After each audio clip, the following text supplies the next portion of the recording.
This coffee jar could easily be thrown away, but instead I'm going to turn it into a terrarium. The first step is going to be removing the label. Unfortunately, this one isn't as easy as just peeling it off, as it really is stuck on there. There's plenty of methods to remove the label, but here's one that works fairly easily. I'm squirting on some hand sanitizer and then spreading it out across the entire label. I can then place a paper towel on top and add even more to make sure it's nice and saturated. Next, I'll place the entire jar inside a Ziploc bag, close it up and leave it for about half an hour. Half an hour has passed and the label is now soft enough to easily be scraped off. With the sticky label scraped off, you can give it a good rub down with a paper towel and it should be nice and clean. With the label completely removed, it's time to wash out the inside. I'll clean it out by thoroughly rinsing it several times with hot water. With the jar nice and clean, I can now start making the terrarium. The first step is going to be the drainage layer. For this, I'm going to use some pea gravel, which is cheap and easy to get hold of. If you're on a budget, you can even use small rocks and stones that you found outside. The purpose of this layer is to provide a place for excess water to sit so it doesn't sit in the substrate. This is only a small terrarium, so it doesn't need to be too deep, but it is important that it's nice and flat with no high or low points. This is window screen mesh and I'm going to use it to create a substrate barrier. As you can probably guess by its name, this stops the substrate from getting down to the drainage layer.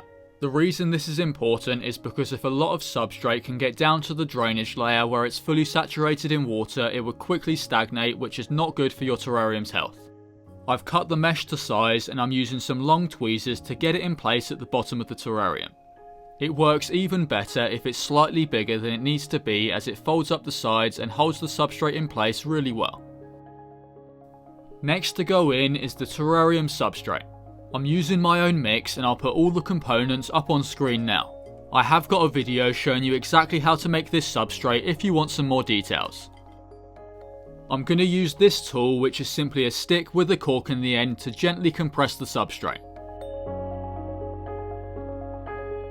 I've sloped the substrate up towards the back, which will help create some more depth inside the terrarium.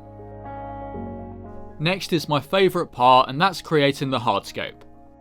I've got these really cool maple leaf rocks and I think they'll look great inside this terrarium.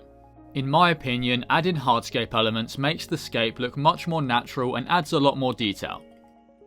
You're free to make the hardscape as simple or as complex as you want to achieve the look that you're going for. In this case, I only want to add a couple rocks which will contrast the lush green moss that's going to go in shortly. After a bit of trial and error, I think these two fit the scale of the scape really well. Now it's time to start bringing the terrarium to life, starting with the moss. I've got two species that I'm going to use inside this build. This one here is cushion moss and this one is sphagnum moss. Both these species are really easy to grow and perfect for beginners. I'll start by breaking the cushion moss up into smaller chunks and then using some scissors to trim off the base. This doesn't hurt the moss whatsoever, but it does allow it to sit much closer to the substrate, which I think looks much better, especially in a small terrarium like this one. This is the lower and slower growing species of the two, so I'm mainly going to plant it throughout the foreground. Long tweezers come in really handy when making terrariums like this one, as you simply can't fit your hand inside the jar. I'm using the same tool that I used for the substrate to gently press the moss down onto the substrate. This will help it wick up moisture and keep it growing healthy and strong. Now it's time to plant the sphagnum moss. This species naturally grows taller and faster than the cushion moss, so for that reason I'm going to plant it towards the back of the scape. I'm hoping it's going to grow tall and create a nice mossy backdrop inside the terrarium.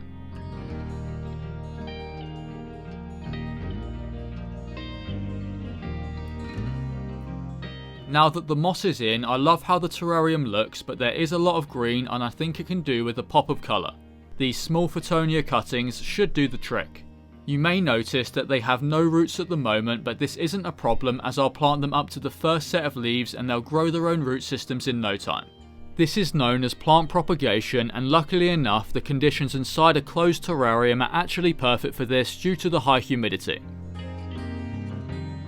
This is a tub of oak leaf creeping fig that I propagated myself. I think a small cutting of this plant will look really good inside the terrarium. Its leaves won't get any bigger than this, and it's relatively slow growing.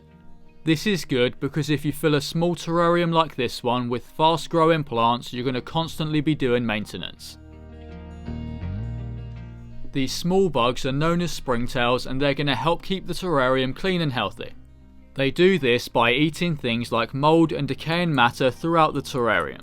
You've never got to worry about them overpopulating the scape, as they self-regulate their numbers depending on available food. Now it's time to add some water. I recommend using a small spray bottle or a pipette, as it makes controlling how much water goes inside the terrarium much easier. If you're unsure of how to water a terrarium, I have got a video on this channel which shows you exactly how to do so. There'll be a link in the description.